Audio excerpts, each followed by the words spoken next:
I think I'm hoping that audiences take the announcements that we make seriously, and that yes, it is for you.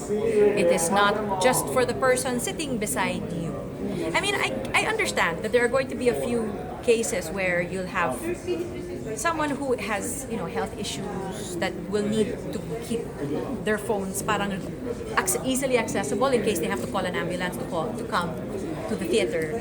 And then this one friend of mine, I told her, please advise the ushers that this is your condition so that they can look out for you already and that you need your access to your phone or whatever. Meron namang mga kasong ganun eh. But for most people, please turn it off for a couple of hours. It's gonna go by so quickly. And then once the show is done, by all means, we will encourage you to talk about the show. You can tweet about it, you Instagram it. I'm sure there's gonna be stuff that you can take pictures of and that you will be allowed to photograph and share with people.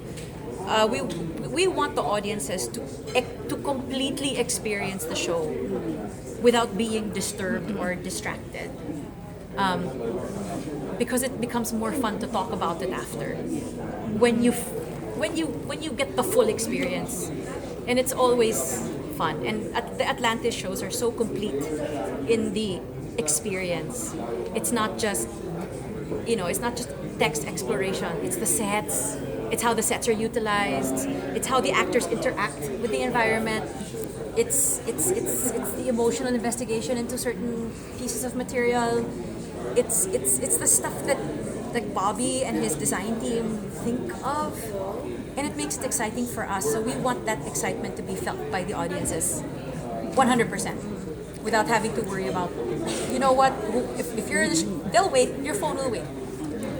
Lea, Truly, it will. One last your question. concerts always get sold out. I mean, I've noticed weeks before I'm grateful. the I'm really, the actual. really happy. Yeah. So my question is that, is there any chance that in your next concert you're gonna hold it for 3 days or more instead of the usual 2? My voice can only handle so much.